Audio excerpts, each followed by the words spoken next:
여러분 세계여행 꿈꿔보신 적 있으세요? 아마 성인이 돼서 자유롭게 이 나라 저 나라 여행해보는 건 많은 분들의 꿈일 거라고 생각이 되는데요. 거기에 더해서 여행하다가 되게 매력적인 사람을 만나서 로맨틱한 시간을 보내거나 더 나아가서 평생을 함께할 소울메이트를 찾을 수 있다면 얼마나 멋질까요? 아마 많은 분들이 이런 상상 한 번쯤 해보셨을 거라고 생각이 드는데요. 오늘 이야기는 그런 평범한 꿈을 가진 이제 막 대학을 졸업한 22살의 영국인 그레이스의 이야기예요. 그레이스는 1996년 12월 2일 영국 에식스에서 아빠 데이빗, 엄마 질리언 사이에서 태어났어요.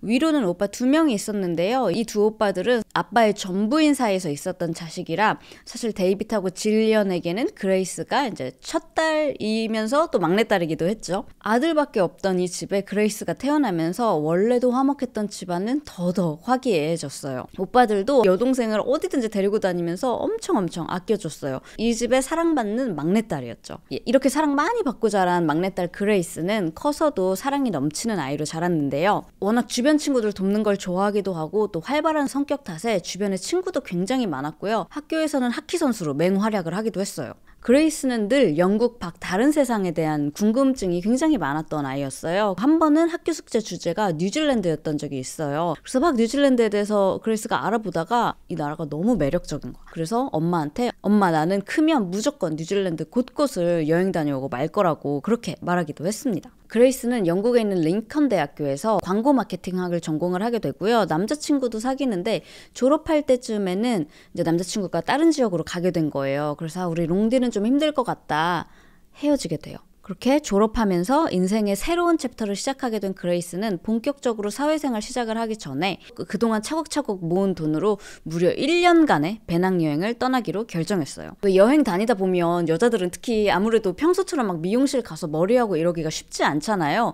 되게 긴 머리였거든요, 그레이스가. 그래서 이제 긴 머리를 싹둑 자르기로 결심을 해요. 근데 이렇게 여행 준비하느라 바쁜 와중에도 왜 암투병인 아이들에게 머리, 가발 기부해주는 그런 곳 있죠? 거기를 찾아가서 떠나기 전에 자기의 이제 자른 머리를 기부하기도 했어요. 아무튼 그레이스는 좀 이런 사랑이 넘치는 아이였어요. 2018년 10월 드디어 꿈꾸던 세계여행이 시작됩니다. 첫 목적지는 페루였어요. 여기서 6주 동안 멋진 시간을 보내면서 난생 처음으로 세계 각국에서 막 여행을 온 자기 같은 모험심 엄청 강한 친구들도 많이 만나고 되게 즐거운 시간을 보냈어요. 그레이스가 워낙 가족들이랑 가깝기도 했고 또 부모님이 걱정을 엄청 많이 했어요. 어린 딸이 혼자 여행을 다니니까. 그레이스도 그걸 아니까 항상 거의 실시간으로 가족들한테 뭐 하는지 연락하고 사진들도 보내주고 뿐만 아니라 페이스북이나 인스타그램에도 하루에도 몇 번씩 새로 사귄 친구들 그리고 그런 멋진 풍경들 사진을 막 올리면서 일상을 공유하기도 했어요. 그렇게 페루에서 볼리비아를 거쳐서 남미 여행을 마치고 드디어 다음 목적지는 그레이스가 그렇게 그토록 꿈꿨던 뉴질랜드에 가게 됩니다. 어릴 때부터 뉴질랜드에 굉장히 관심이 많았기 때문에 그레이스는 특히 이 나라만큼은 일정 촉박하지 않게 여유롭게 구석구석 돌아다녀 보리라 하고 여행을 다 계획한 참이었어요. 2018년 11월 뉴질랜드 최북단에 있는 케이프레잉아라는 섬이 있대요. 두 대양이 이렇게 충돌하는 멋있는 모습을 막 보면서 거기서 총 열흘을 보내고요. 그 다음은 뉴질랜드의 가장 큰 최대 도시 오클랜드로 이동을 합니다. 11월 30일 그레이스는 오클랜드 도착해서 배낭여행객들이 굉장히 많이 묵는 호스텔이 있대요. 거기서 체크인을 하고 방에서 이제 좀 시간이 남아가지고 그레이스가 데이트 어플인 틴더 있잖아요. 틴더를 켜봐요. 워낙 대도시니까 그동안 봤던 거랑은 또 다른 너무 다양한 사람들이 남자들이 막 목록에 있는 거예요. 참고로 대도시에 오면 정말 끝이 없습니다. 사람이 하도 많아가지고 좋아요 싫어요 이렇게 틴더 플레이를 하다가 한 남자랑 매칭이 됐어요. 그 남자는 되게 가까운 거리에 있는 거예요. 여행객들 숙박도 되고 장기 투숙도 되는 레지던스 호텔 같은 이제 스카이시티 호텔이라는 곳에서 살고 있다 그랬어요. 직업은 정유사 사장이래요. 생긴 것도 멀끔하고 괜찮은 것 같았어. 근데 이 남자가 거의 채팅 몇 번 해주도 않고 거의 바로 가까운데 한번 만나자고 제안을 하는 거예요. 그레이스가 살짝 좀 채팅으로 머뭇거렸어요. 그러니까 이 남자가 내가 근처에 잘 아는 괜찮은 바랑 식당들 있다고 그러면서 한 번 더 만남을 푸시했어요. 그렇게 다음 날인 12월 1일 둘은 만나기로 해요. 이날은 그레이스의 생일 하루 전날이기도 했어요. 그때까지도 가족들이랑 막 실시간으로 문자를 보내던 그레이스는 이제 딱히 부모님하고 오빠들한테 나 틴더 데이트가 이런 얘기는 하진 않았지만 호스텔에서 남자를 만나러 가는 길에 이제 트리가 있었어요. 12월이니까. 그래서 그 사진을 찍어서 엄마한테 보내요. 트리 사진을 보신 엄마가 이제 그레이스에게 답장을 했지만 이 이후부터는 그레이스에게 문자가 오질 않았어요. 다음 날인 12월 2일이 됐어요. 이날은 그레이스의 생일이에요.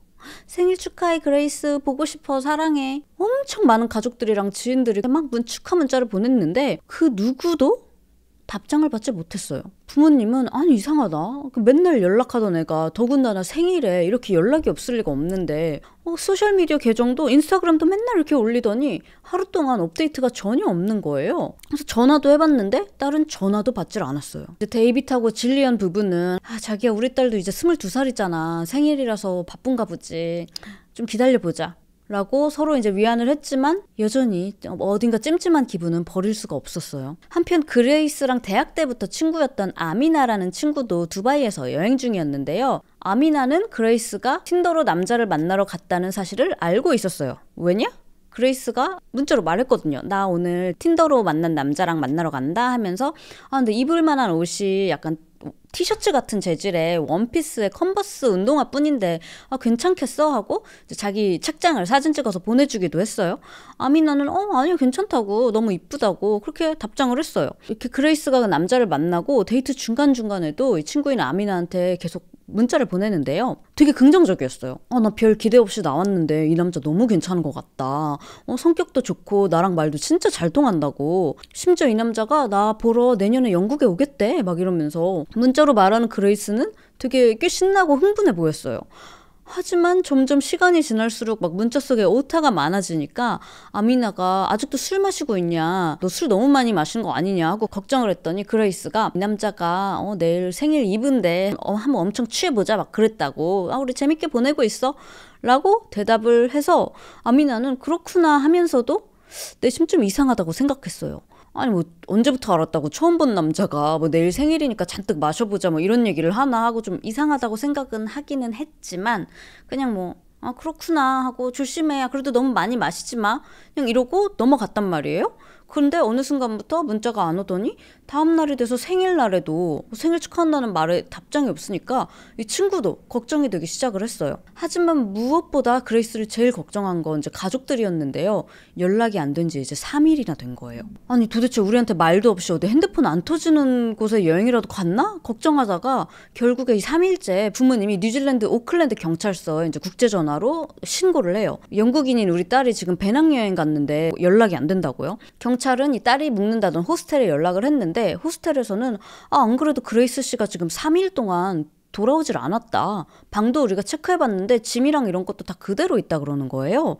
경찰은 곧바로 호스텔에 CCTV 자료 요청을 하면서 오클랜드 전역에 깔린 이제 수천 개의 카메라를 추적할 준비를 해요. 지금부터는 CCTV 영상을 같이 볼 건데요. 여러분 혹시 소리로만 들으시는 분들은 괜찮아요. 제가 어떤 장면인지 그대로 말로 설명을 해드릴 거니까요. 그냥 그대로 들으시기만 하셔도 됩니다. 자, 12월 1일 오후 5시 30분. 그레이스가 친구에게 말한 대로 까만색 원피스에 하얀 컨버스 신발을 신고 틴더 데이트를 하러 이제 호텔에서 나가는 모습을 볼 수 있어요. 그리고 5시 45분쯤 여기는 아까 그 틴더남이 거주한다는 스카이시티라는 호텔 앞인데요. 여기는 호텔만 있는 게 아니라 카지노도 있고 레스토랑, 바, 마트 이런 게 다 잔뜩 몰려있는 되게 대형 몰이에요. 그러니까 아마 그레이스는 외국에서 모르는 사람을 만나지만 그래도 이렇게 오픈된 장소라면 안전할 거라고 생각을 했을 거예요. 그죠? 자, 여기서 파란색 셔츠를 입은 남자가 그레이스를 보더니 좀 어색하게 허그를 하더니 바로 앤디라는 바로 향합니다. 아니 근데 카메라 퀄리티가 너무 좋죠. 표정까지 다 보이고 어딜 가든지 동선이 다 추적이 돼요. 뉴질랜드는 참고로 2014년부터 이제 범죄, 교통 상황 이런 것들을 다 파악할 수 있도록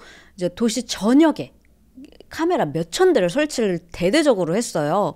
이게 다 사생활 침해다, 빅브라더냐 이런 말이 되게 많았는데 사실 그 덕에 지금 이 둘의 행보를 사유지부터 공공장소까지 거의 다 속속들이 볼 수 있게 된 거예요. 자, 둘은 이 앤디라는 바에서 한 1시간 15분 정도 술을 마시다가 멕시칸 카페라는 곳으로 옮겨서 또 1시간가량 술을 마셔요. 근데 아니 무슨 왜 처음 만나자마자 이렇게 술을 마시면서 시작을 하냐 하실 수 있는데, 보통 한국에서는 소개팅으로 만나거나 이렇게 서로 처음 만나면 밥을 바로 먹거나 아니면 밥 먹기 전에 커피 마시거나 하잖아요. 근데 사실 제가 뉴질랜드에 살진 않아서 모르겠는데, 여기 미국에서는 뭐 어플에서 만나거나 아니면 뭐 파티나 뭐 어떤 그룹에서 대충 서로 알게 돼서 이제 처음으로 1대1 데이트를 하는 경우에는 이렇게 바에서 술 한잔 하고 말 좀 해보고 말이 좀 통하는지 안 통하는지 보고, 그 다음에 뭐 밥을 먹던지 아니면 뭐 어딜 더 가서 딴 데서 뭐 시간을 보내던지 이렇게 정하는 경우가 이게 되게 흔해요. 근데 사실 처음부터 막 이렇게 엄청 부어라 마셔라 하는 거는 좀 흔하지는 않죠, 사실. 저녁 8시 30분이 돼서 이번에는 블루스톤 룸이라는 식당에서 식사를 해요. 드디어 이제 저녁을 먹어요. 지난 두 바에서 술 마시면서 한껏 친해졌는지 서로 막 스킨십도 하고 키스도 나누는 모습이 막 보이죠. 저 남자가 먼저 일어나서 화장실 간다고 하면서 막 뽀뽀도 막 하고, 화장실 갔다가 돌아오니까 이번에는 그레이스가 화장실에 간다고 했나 봐요. 그래서 이제 자리에서 일어나는데 그때부터 이 남자가 진짜 이상한 기묘한 짓거리를 해요. 그레이스가 거의 뒤를 돌자마자 그레이스 가방을 열어서 뒤져봐요. 그냥 쓱 보는 것도 아니고, 아니 그냥 쓱 보는 것도 되게 이상한데 진짜 막 뒤져본다고. 소름 끼치지 않아요? 누가 이런 짓을 해? 가방 다 뒤지고 그레이스 계속 화장실에 있었어요. 그동안에 그레이스 페이스북 들어가가지고 댓글로 막 너무 예쁘다 이렇게 막 댓글 달고 있고, 아무튼 좀 뭔가 싫어. 깨림칙하죠. 경찰은 CCTV를 보면서 아직 봐야 될 게 한참 남았지만 거의 7TB 용량 엄청 큰 거거든요. 그 용량의 CCTV를 확보를 했대요. 그래서 아무튼 봐야 될 게 아직 한참 많이 있지만 일단 이 남자를 잡아야겠다라고 판단을 해서 이 남자가 지내는 그 레지던스 호텔, 이 스카이시티로 출동을 해요. 호텔 카메라를 또 보시면 경찰 2명이 호텔 로비에서 이 남자를 기다리면서 직원들이랑 막 얘기를 하고 있어요. 아마 뭐 이 남자가 어떤 사람인지 얘기해달라 이런 얘기를 하고 있었겠죠. 한편 그 틴더남은 외출했다가 다시 돌아오는 길이었어요. 힐끔 유리창에 비친 로비에서 있는 경찰들을 보자마자 바로 아무 일도 없다는 듯이 빠른 걸음으로 도망을 가는데요. 근데 경찰이 또 이걸 봤어. 그래가지고 곧바로 뒤쫓아가고 경찰서로 데리고 옵니다. 만약에 이거 경찰이 못 보고 도망갔으면 어쩔 뻔했을까? 물론 워낙 카메라가 많아가지고 잡을 수는 있었겠지만 못 잡을 수도 있는 거죠. 그리고 시간이 엄청 지체될 수도 있고 또 무슨 일이 생길지 모르는 거잖아. 아무튼 근데 너무 착착착착착 이렇게 빠르게 3일 만에 그러니까 수사 시작하고 거의 이제 바로 체포가 된 거나 마찬가지죠. 자, 그럼 이 남자가 도대체 누구냐? 그레이스의 틴더 데이트였던 이 남자는 28살의 뉴질랜드인 제시 캠슨이라는 남자였어요. 제시는 1991년 12월 28일 뉴질랜드 웰링턴이라는 곳에서 태어났는데요. 이 부모님 둘은 서로 사이가 별로 좋지 않았어요. 제시가 9살일 때 부모님이 이혼을 하면서 할아버지 밑에서 자라게 되는데요. 같이 사는 가족들도 심지어 자기 형도 그리고 주변 친구들도 자라면서 다 주변 사람들이 다 질색할 만큼 제시는 평판이 좋지 않았어요. 왜냐? 거짓말을 밥 먹듯이 했거든요. 아니 뭐 혼날 짓을 하고 이거 제가 한 거 아니에요 이런 뭐 상황을 모면하려고 하는 그런 거짓말이 아니라, 내가 암에 걸렸다든지 불치병에 있다든지 아니면 내 가족 누가 불치병에 걸렸다든지 뭐 사고를 당했다든지 뭐 죽었다든지 이런 있지도 않은 말도 안 되는 쓸데없는 거짓말을 그냥 일상적으로 하는 거예요. 그럼 왜 이런 거짓말을 하냐? 사람들이 이런 말 하면 막 나한테 연민을 갖고 동정심 갖고 이러니까 뭔가 내가 이 사람들을 조종하는 것 같고 내가 통제권을 갖고 있는 것 같고 그런 기분이 그냥 좋은 거예요.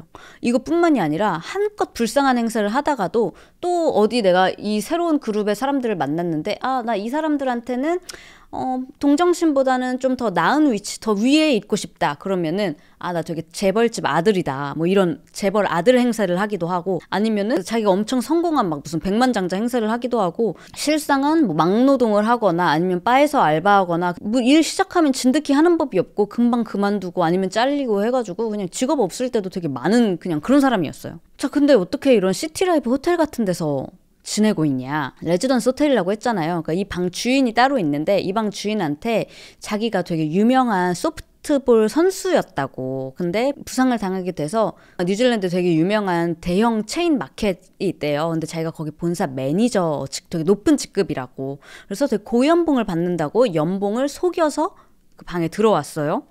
근데 이 방 주인이 보니까 맨날 뭐 아침 10시에도 보이고 12시에도 보이고 3시에도 보이고 맨날 왔다 갔다 서성거리는 거예요. 아니 저 남자는 그 유명한 회사 다닌다더니 출근을 안 하는 거야. 뭐야 뭔가 되게 이상하다라고 생각을 했는데 심지어 월세도 제때제때 내지를 않네.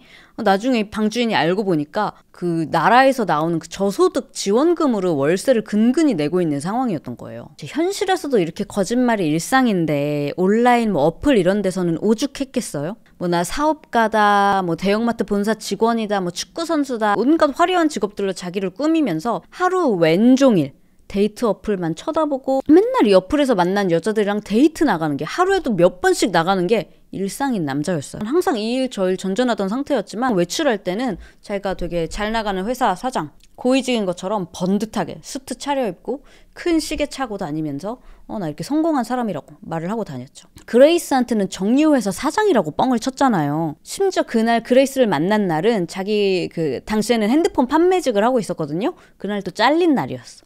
왜 잘렸냐? 직장에서도 하도 거짓말을 해가지고. 근데 불행하게도 이런 거짓말쟁이 제시를 이 그레이스가 만나러 나간 거예요. 경찰은 일단 제시를 조사실에 앉혀놓고 옆방에서는 계속 CCTV를 추적을 하고 있었어요. 그레이스 씨가 지금 당신을 마지막으로 실종됐다고 마지막으로 본 게 언제냐고 물었더니 제시가 맞다. 나 틴더로 그레이스 만난 거 맞는데 그날 우리 잘 놀고 술 마시고 밤 10시쯤 저희 허그하고 볼에 키스하고 그렇게 헤어졌어요. 그러는 거예요. 그리고 계속 연락하기로 했는데 그레이스한테 연락이 안 왔다고, 틴더에서 자기를 차단한 것 같다고 그렇게까지 이야기를 했단 말이에요. 그런데 옆방에서 계속 카메라를 추적하는 경찰들이 본 화면은 제시의 증언과는 전혀 달랐어요. 자, 다시 12월 1일 둘이 데이트하던 날로 돌아가 볼게요. 서로 헤어졌다고 그랬잖아요. 무슨 생각을 하는지 모르겠어. 카메라 다 깔려있는데 둘이 저녁 식사하고 같이 제시가 지내는 그 스카이시티 호텔방으로 엘리베이터를 타고 들어갔어요. 그리고 다음 날인 12월 2일 그레이스 생일이 됐죠. 이때부터 아무도 연락을 못 받은 거예요. 아침 일찍 제시가 엘리베이터 CCTV에 타는 모습이 잡혀요. 들어갈 때는 둘이 들어갔는데 그레이스는 엘리베이터 없는 거예요. 근데 뭐 저는 이걸 보고 뭐 둘이 지난밤에 좋은 시간 보내고 이 남자가 근처 잘 아니까 뭐 아침 식사 같은 거, 뭐 커피 같은 거 가져다 주려고 나간 걸 수도 있죠? 라고 생각을 할 뻔도 했는데 제시는 식당이나 카페가 아닌 근처 대형마켓에 가서 엄청 큰 대형 캐리어를 구매를 합니다. 셀프 계산대에서 계산을 하고 다시 호텔로 올라가요. 캐리어를 방에 뒀나 봐요. 바로 또 다시 대형마트에 가가지고 이번에는 청소용품을 막 이것저것 사요. 근데 이 정도면은 그냥 한 번에 사서 가면 됐는데 왜 이렇게 여러 번 왔다 갔다 했을까 생각을 해보면 제 피셜 캐리어 막 그것도 엄청 큰 특대형으로 샀잖아요. 캐리어에 청소용품 이것저것 손에 한 번에 막 들고 있으면 뭔가 또 의심받을 수도 있을 거라고 생각해서 또 나름 짱돌을 굴려본 건 아닌가 뭐 그런 생각이 들어요. 아무튼 그러더니 또 방에 가서 청소용품을 놓고 다시 내려와서 이번에는 택시를 타고 어디론가 향해요. 제시가 내린 곳은 렌트카 업체였어요. 거기서 빨간색 도요타 차량 한 대를 빌립니다. 그리고 뭘 했냐? 틴더 데이트. 또 다른 여자랑 틴더 데이트하러 나간 거예요. 그래서 또 한 잔을 해요. 음주까지 했네. 자, 그리고 밤 9시가 됐어요. 다시 호텔 근처로 돌아온 제시는 이번에는 그 카페 청소하는 되게 큰 도구가 있거든요. 외곽에 이렇게 막 집 큰 집은 이런 거 하나씩 소유하고 있을지도 모르겠는데 어쨌든 오클랜드도 되게 큰 도시잖아요. 뉴욕에서도 이거를 사지 않고 마트 같은 데서 빌려서 쓰거든요. 이 마트에 가서 제시가 직원한테 내가 어젯밤에 카펫에 레드와인을 빨간색 와인을 흘렸다. 이걸로 좀 지워질까요? 이러면서 이거를 렌트해서 다시 엘리베이터를 타고 자기 방으로 올라가요. 근데 이제 보시면은 엘리베이터 안에 다른 사람들도 탄단 말이에요. 이 사람들 나중에 뉴스에서 자기 CCTV에 잡힌 모습 보고 어머 옆에 있는 사람이 그런 사람이었어? 알았으면 얼마나 소름 돋았을까? 그런 생각이 들더라고요. 그리고 한 30분쯤 지나서는 또 엘리베이터를 타는데 이번엔 카트 위에 캐리어 2개가 올려져 있어요. 이렇게 밀어가지고 엘베로 넣는데 딱 봐도 뭔가 좀 묵직한 느낌이죠. 그 카트를 끌고 호텔 옆에 주차해놨던 차 트렁크에 싣고 곧바로 다시 또 호텔로 돌아옵니다. 표정만 보면 아무 일도 없는 것 같아요. 심지어 다시 방으로 올라가면서 로비에 있었던 호텔 직원이랑 막 웃으면서 농담을 하기도 했어요. 그리고 그날 이제 지방에서 자요. 이제 다시 안 나와요.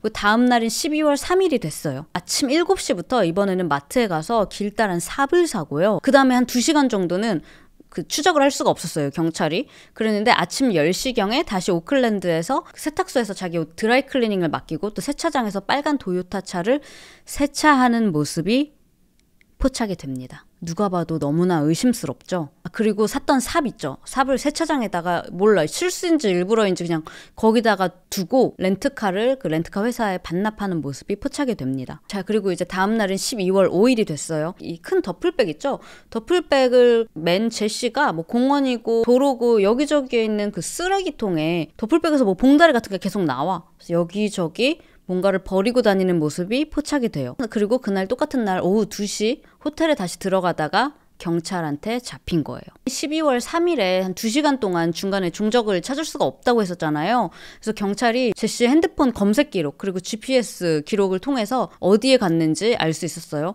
오클랜드에서 무려 차로 50분 떨어진 꽤 멀리 떨어진 곳에 갔었는데요. 그 근처를 수색하던 경찰이 뭔가 막 파냈다가 막 이렇게 덮은 것 같은 장소를 발견을 하고요. 그 안을 막 이제 파보기 시작하는데요.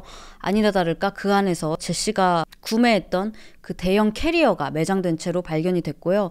그 안에는 그레이스의 시신이 들어있었습니다. 자, 이렇게 카메라에 다 잡혔는데도 난 그날 그레이스랑 잘 놀고 헤어졌다고. 저 지금 체포된 거예요? 하고 뻔뻔하게 굴던 제시는요. 이제 경찰이 추적 다 했잖아요. 그러니까 말을 바꿔요. 사실 그날 그레이스랑 되게 데이트 잘하고 헤어지지 않고 맞다. 내 방으로 들어왔다. 그리고 이제 관계를 하려고 했는데 갑자기 그레이스가 사실 나는 이런 하드코어하게 하는 걸 난 좋아해. 그래서 이렇게 하자고 제의를 했대요. 그리고 제시가 그러자고. 그래서 동의하에 서로 그렇게 좀 격한 관계를 가졌다고 해요. 그리고 둘이 관계가 다 끝나고 둘 다 바닥에 누워 있었대요. 그리고 이제 제시가 나 먼저 샤워하겠다고 하고 화장실에 들어갔다가 자기가 술을 많이 마셔가지고 잠에 들었대요. 샤워하다가 잠들어 보신 분 있어요? 샤워하다가 잠들었는데 한참 그렇게 자다가 깼대요. 그래서 자기는 곧바로 이제 자기 침대로 누웠대. 옆을 보니까 그레이스가 없더래요. 그래서 얘 먼저 집에 갔구나 그냥 그렇게 생각을 했대요. 아니 근데 애초에 바닥에 누워 있었다며. 그럼 바닥을 확인해야지 왜 침대 옆을 보고 없네 집에 갔네라고 생각을 했을까? 아무튼 그리고 다음날 아침에 일어나 보니까 바닥에 그레이스가 코피를 흘린 채로 그대로 누워 있었다는 거예요. 그래서 뭔가 이상해서 이렇게 가까이서 보니까 맥이 없더래요. 그래서 이미 사망한 상태였다고. 그러니까 자기들이 동의하에 과격한 관계를 하다가 사고로 사망한 것 같다고. 그래서 자기도 막 그때 울고 불고 너무 당황하고 패닉이 와서 자기도 막 정신이 나갔었다. 어쩔 줄 모르겠더라. 경찰에 신고할까도 했지만 아무래도 경찰이 이게 현장을 보면 너 살해범이네 하고 나 완전 인생 망할까 봐 그렇게 할 수가 없었다. 제정신이 아니었다. 그러는 거예요. 근데 또 진짜 구린 게 뭐냐면 당시에 이 사건이 뉴질랜드 전역에서 연일 보도할 정도로 굉장히 큰 사건이었어요. 아무래도 뉴질랜드를 굉장히 좋아하던 영국인 배낭여행자가 우리나라에 왔다가 우리나라 사람한테 그것도 틴더 데이트로 뭔가 너무 미스테리하잖아요. 그러니까 막 매일매일 뭐 수사가 이렇게 진행되고 있다 업데이트가 되던 상황이었어요. 이 매스컴을 통해서. 근데 우리나라도 이런 강력범죄범들도 대부분 가해자들 얼굴이 가려져서 나오잖아요. 뉴질랜드도 이 판결이 날 때까지는 그 가해자의 신상이 공개되면 안 된다. 뭐 정당한 판결이 안 될 수도 있다. 뭐 그래가지고 피해자 얼굴은 다 나오는데 가해자 얼굴은 다 블러 처리가 되고 이름도 익명으로 뭐 용의자 A씨 뭐 이렇게만 나오던 상태였단 말이에요. 근데 미국에서는 왜 그냥 아예 잡히면 그냥 바로 다 공개해버리는 거 알죠? 얼굴, 뭐 나이, 뭐 이름까지 다 나오잖아요. 근데 미국 매스컴에서 이 사진을 그냥 유출을 해버린 것이요. 이 사진을 모르겠어요. 일부러 유출했는지 뭐 실수였는지 모르겠는데 아무튼 모자이크 없이 그냥 내보내가지고 그냥 사실 재판 전에 얼굴이 다 나오기는 했어요. 근데 아무튼 당시에 막 그레이스 얼굴만 나가던 상태였는데 제시가 이렇게 진술하고 나서 뉴스에 막 그레이스 얼굴이 막 이따만하게 나오면서 헤드라인이 다 하드코어한 관계를 즐기다가 사고사? 물음표. BDSM 즐기는 취향으로 알려져. 아니 막말로 죽은 자는 말이 없다고. 둘 사이에 무슨 일이 있는지는 누가 먼저 뭘 하자고 했는지는 아무도 모르는 거잖아요. 근데 마치 이게 사실인 양 아무리 뒤에 퀘스천 마크 물음표를 달면 뭐하냐고. 이거를 보는 피해자 가족들은 무슨 심정이었을까요? 제시는 그냥 일상이 거짓말이 냈는데 얘 말을 뭘 믿고. 아니 그리고 실제로 그레이스가 그런 걸 좋아하고 뭐 그날 그렇게 플레이하기를 원했다고 하더라도 죽기를 원했겠어요? 그리고 정말 그렇게 사고였으면 일반적으로는 경찰에 바로 신고를 하는 게 맞죠. 나 그거 사고였다. 나도 너무 당황했고 나도 패닉오고 울고불고 정신을 못 차리겠더라. 제정신이 아니었다 라고 했지만 이 가소로운 제시의 증언과 재판에서 공개된 제시의 핸드폰 검색 기록은 전혀 맞지가 않았어요. 왜 잠들었다고 했잖아요. 다음날 아침이 돼서야 그레이스가 죽은 걸 알았다고. 근데 그날 당일 새벽 내내 시체 태우는 법, 시체 먹는 새, 독수리 서식지 이런 걸 검색하면서 그레이스 묻을 곳을 몇 시간 동안 검색을 했고요. 거기서 끝이 아니에요. 죽은 그레이스의 신체 부위를 사진으로 남기기도 하고요. 성인 동영상 사이트를 찾아다니면서 연쇄적으로 그 성인 영상물을 계속 시청했어요. 이게 사고 당일이에요. 그리고 다음날은 뭘 했죠? 또 틴더 데이트 나갔잖아요. 여러분 기억나세요? 경찰이 여자를 찾아갔어요. 그 다음날 만난 여자분을 찾아갔는데 가가지고 이제 무슨 얘기를 했냐, 무슨 어떤 행동을 했냐 이렇게 물어봤는데 그 여자가 하는 말이 너무너무 이상한 사람이었다고. 그날 처음 만난 건데 막 이상한 얘기를 하더래요. 무슨 얘기를 했냐면 내 친구 중에 이런 격렬한 관계를 하는 걸 좋아하는 친구가 있는데 걔가 여자친구랑 또 그런 걸 하다가 여자친구가 죽었다고. 그래가지고 친구가 막 여자친구를 살리려고도 하고 뭐 그랬는데 결국에 여자친구 죽어가지고 감옥 간 친구가 있다고. 너무 안타깝지 않냐고 이렇게 말했대요. 진짜 미친 것 같지 않아요? 둘이 서로 동의하에 좋아서 놀다가 한 번 실수로 제 친구는 평생 그렇게 감옥에서 살게 됐어요. 뭐 그런 얘기를 해가지고 이 여자가 너무너무 불편했다는 거예요. 거기 앉아있는 동안에. 그리고 이런 얘기도 했대요. 수색견은 뭐 몇 미터 이상 묻히면 시신을 못 찾는다더라. 뭐 이런 얘기도 했다는 거예요. 아니 진짜 너무 크리피하잖아요. 그래가지고 아니 도대체 나한테 왜 이런 얘기를 하는 거지? 처음 만났는데 빨리 집에 가고 싶다. 내내 그런 생각만 하다가 이제 가게 됐어요. 그 영상 보면 맥주도 다 마시지도 않았어요. 근데 이제 간다고 하니까 자기 차로 데려다 주겠다고. 렌트한 차잖아. 무슨 지차야. 아무튼 그랬는데 이제 여자가 괜찮다고 거절했대요. 그리고 자기는 따로 혼자 갔다는 거예요. 너무 다행이지 않아요? 이분도 뭔가 피해자가 됐을 수도 있는 거잖아요. 이제 앞으로 더 말씀을 드리겠지만 그레이스가 처음이 아니라고. 그리고 아침에 일어났을 때 코피 흘린 채로 쓰러져 있었다고 했는데 실제 호텔방은요. 제시의 증언과는 달리 피 범벅이었어요. 코피만 흘렸다며. 무슨 일이 있었는데 거기서 피가 범벅이었던 거야? 거기에 더해서 그레이스의 부검 결과가 발표가 됐는데요. 결과는 끔찍했습니다. 그레이스 팔, 목, 가슴 등이 막 멍으로 가득한 상태였고요. 그레이스가 원해서 그런 거였다며. 전문가들은 그레이스가 죽기 전에 최소 4분에서 5분 동안 중간에 멈추는 거 한 번도 없이 계속 똑같은 엄청난 힘으로 목에 압력을 받았을 거라고 말을 했어요. 여기서 끝이 아니라 죽고 나서도 목숨을 잃은 후에도 그 후로도 5분을 더 목을 조르고 있었을 거라고. 그러니까 최소 10분 동안 목을 누르고 있었다는 거죠. 근데 사고였다고? 하드코어한 플레이 할 수 있죠. 좋아할 수 있어요. 근데 누가 10분 동안 멈춤 없이 목을 조르고 있어. 사건을 조사했던 이 형사들은 제시는 그레이스가 아니었더라도 분명히 누군가 죽였을 그럴 인물이라고, 위험 인물이라고 표현을 했고요. 법원도 그저 사고였을 뿐이었다라는 제시의 손을 전혀 들어주지 않았습니다. 판사는 이건 사고가 아니라 아주 침착하고 냉혈한 살인이었다고 제시에게 종신형을 선고를 하는데요. 참고로 제시는 판사에게 You're full of shit. 너는 똥 같은, 쉣 같은 놈이라고 소리를 치기도 해요. 종신형이긴 한데 17년 후에 가석방 심사가 가능한 종신형이란 말이에요. 이런 법정에서의 태도도 후에 꼭 심사에 반영이 됐으면 좋겠다는 개인적인 생각입니다. 여러분, 그리고 이게 끝이 아니에요. 이후에 제시는 2번의 재판에 더 참석을 하게 되는데요. 대중들한테 얼굴하고 이름이 다 공개가 됐잖아요. 뉴질랜드에서도 이제 오피셜하게. 알고 보니까 피해당한 여성들이 더 있는 거예요. 첫 번째 피해 여성은 전 여자친구였어요. 이미 제시에게 뭐 이제 접근 금지 막 이런 것들을 신청한 상태였어요. 전 여자친구는 제시가 서로 사귀기로 한 이후부터 갑자기 자기를 엄청 통제하고 컨트롤하고 굉장히 폭력적으로 변했다고. 전 여자친구는 제시를 너무 사랑해서 동거까지 시작을 한 거였기 때문에 이러지도 저러지도 못하는 상황이었대요. 같이 사는 짐이랑 이런 거 다 같이 있는데 여기 이 집에서 나가려고 하면 자기한테 막 어떻게 할지 모르겠어서 그게 너무 무서워서 도망가지도 못하는 상황이었대요. 그런 여자친구의 심리를 잘 알기라도 하는 듯이 제시의 폭력성은 점점점 심해져서 툭하면 칼 들고 죽인다고 위협하고 강압적으로 성관계를 하고 통장의 잔고까지 싹 다 빼갔다고 합니다. 그리고 그레이스를 만나기 불과 몇 달 전에도 또 틴더로 만난 이 여성도 영국인이었어요. 이분도 오클랜드에 여행 왔다가 틴더로 제시를 만났는데 자기는 관계를 하고 싶지 않았는데 억지로 한 거죠. 그리고 너 나가서 누구한테 말이라도 해보라고 신고하거나 그러면 니랑 가족들 다 죽여버리겠다고 협박했다고. 그래서 영국에 돌아가서도 내내 큰 트라우마에 시달리고 상담받고 있던 그런 상황이었는데 TV에서 이 인간 나오는 걸 보고 그제서야 이제 용기를 내서 신고를 하실 수가 있었던 거예요. 그래서 종신형에 더해서 각각 이 두 재판에서 7년 반 3년 반, 그래서 총 11년의 형량을 추가로 선고를 받습니다. 자, 그레이스 재판 동안에 뉴질랜드에 와 계셨던 이 그레이스 부모님은요, 우리 딸 그레이스는 너무 아름답고 재능 있고 사랑스러운 마치 햇살 같은 아이였다고, 딸을 잃은 고통은 영원히 우리와 함께 할 거라고, 그리고 우리는 늘 그레이스를 그리워할 거라고 말씀하시면서 빠른 수사를 도와줬던 이 스캇 형사에 감사하다는 말을 전하기도 하셨고요. 참고로 이 스캇 형사는 사진에서 보이는 분인데요.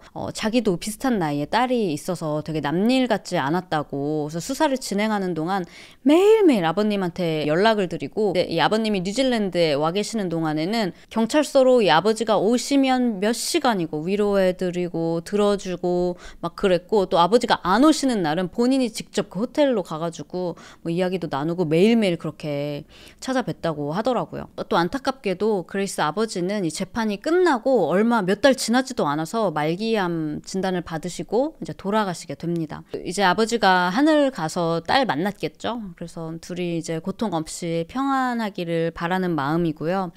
수많은 뉴질랜드 사람들이 모두 다 함께 그레이스를 추모를 했어요. 이 뉴질랜드인들 뿐만 아니라 뉴질랜드 국무총리도 또 경찰서장도 우리 땅 안에서 안전했어야 할 이 여행객 그레이스에게 이런 일이 생겨서 너무 부끄럽고 너무 슬프고 죄송하다고, 뉴질랜드 국민을 대표해서 죄송함을 전한다고 하면서 직접 이렇게 국가적으로 입장을 표명을 하기도 했습니다. 그레이스는 참 사랑받던 사람이었어요.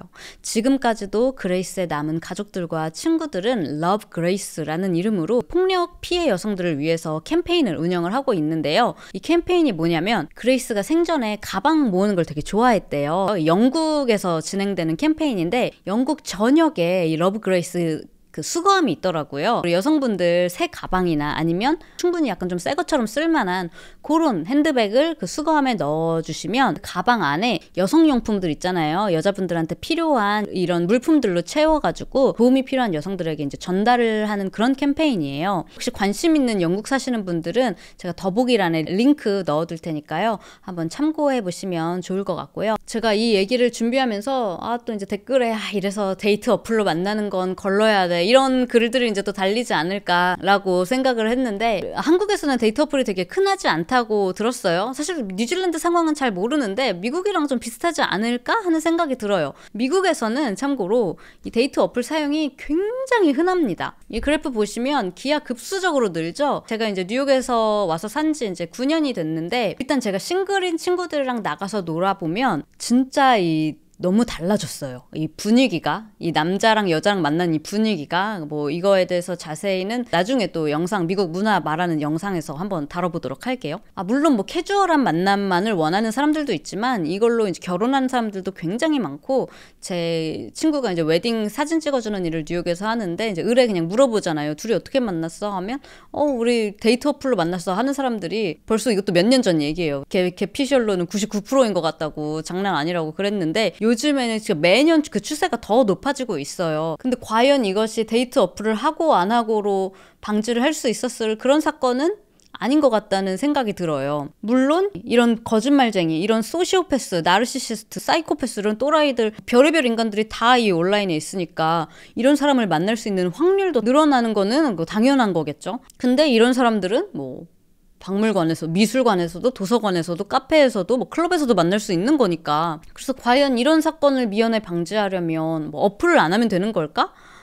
그거는 아닌 것 같아요. 오히려 그것보다 저는 이번 사건을 이제 보면서 어디서든, 요즘 같은 세상에 뭐 온라인이든 뭐 어디서든 누군가와 쉽게 만날 수 있어요. 근데 하지만 또 너무 빨리 나의 어떤 사적인 공간에 누군가를 초대한다든지 아니면 혹은 내가 너무 빨리 그 상대방의 사적인 공간에 들어간다든지 그런 걸 되게 조심해야 되지 않을까. 물론 제시 같은 인간은 그 경찰들도 말했지만 이번 사건 아니었어도 뭐 어떻게든 누군가를 살인을 했을 그런 위험 인물이라고 하니까 그 뭐 온라인이든 뭐든 이런 인간이 존재하는 이상 뭐 어떻게 그냥 이런 인간이 문제인 거지. 뭐 작정하고 달려드는 놈은 막을 수는 없겠지만 그래도 우리가 최소한으로 우리 자신을 방어를 하고자 한다면 클럽에서 만나서 어디 모임을 통해서 만나서 심지어 뭐 소개팅으로 만나서 원나잇 스탠드 이런 것들 정말 조심해야 되지 않을까. 이 사람이라면 믿고 얘네 집에 가도 될 것 같아. 근데 최악의 경우 담보가 내 목숨인 거잖아요. 제 뉴욕에서 알고 지내는 제 친구의 친구 이야기인데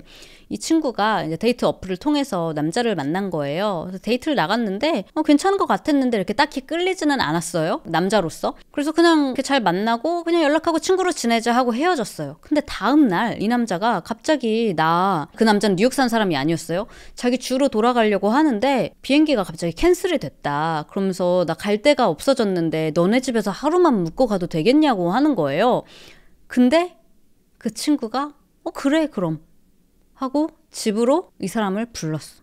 어제 얘기해봤는데 나쁜 사람 같지는 않았거든. 너는 여기서 자하고 거실에 있는 소파에서 자라고 하고 자기는 자기 방에서 이제 잘 참이었어요. 근데 남자가 자기 핸드폰 배터리가 없다고 배터리 충전기 좀 빌려달라 그랬대요. 그래서 자기 충전기를 주고 친구는 자기 방으로 들어가서 문을 닫고 자는데 이제 뭔가 좀 찜찜한 게 있었나 봐요. 문을 잠그고 들어가서 잠을 자고 있었대요. 근데 웬 새벽에 갑자기 막 문을 두들기는 거예요. 미친 듯이. 그러면서 핸드폰 충전기가 안 된다고, 이 충전기 고장난 것 같다고 막 그러면서 그냥 똑똑똑 이렇게 해서 진짜 미안한데 뭐 이런 식으로 밖에서 말했다면 그냥 문 열어줬을 수도 있겠죠? 근데 이 친구가 듣기에 너무 히스테릭하게 막 문을 두들기면서 빨리 충전기 달라고 막 이러니까 이 친구가 너무 무서워진 거야. 그래가지고 너 나가라고, 충전기 없다고, 딴 거 없다고, 필요하면 네가 나가서 사던지, 너 나가라고 그랬대요. 문 안 열어주고. 그랬더니 막 문 열려고 문고를 막 벌컥벌컥 하면서 문을 열려고 하더래요. 이 친구가 너무 무서워서 경찰에 이제 신고를 한 거예요. 빨리 와달라고. 근데 삐요삐요하고 자기가 생각했던 것보다 또 굉장히 빨리 경찰이 왔대요. 근데 이 남자애가 사이렌 소리를 듣고 경찰 도착하기 전에 도망간 거예요. 경찰이 이제 집에 와서 이제 친구한테 나오셔도 된다고, 그 남자 지금 밖에 없다고 하고 문을 열었는데 이 친구가 기절할 뻔한 게 방문 밖 거실 바닥이 다 플라스틱으로 다 씌워져 있고 그 주방 아일랜드 있죠. 그 위에 자기가 쓰는 주방 나이프들이 순서대로 일렬로 착착착착착 놔져 있는 거예요. 진짜 너무 소름 돋지 않아요? 그러니까 왜 플라스틱 왜 해놨냐? 그 친구 나오면은 어떻게 하려고 했던 거지. 그 칼로 피 같은 거 막 묻고 하면 안 되니까 바닥 다 플라스틱 그 비닐 있죠? 비닐로 다 덮어놓은 거예요. 그럼 그 비닐은 그 친구 거였냐? 응? 이 칼은 자기 건데 이 비닐은 어디서 났는지도 몰라. 그 사람이 갖고 들어온 거야, 자기 집에. 너무 소름 돋지 않아요? 그 친구 그 일 있고 너무 무서워가지고 그 집 내놓고 뉴욕을 떠나버렸어.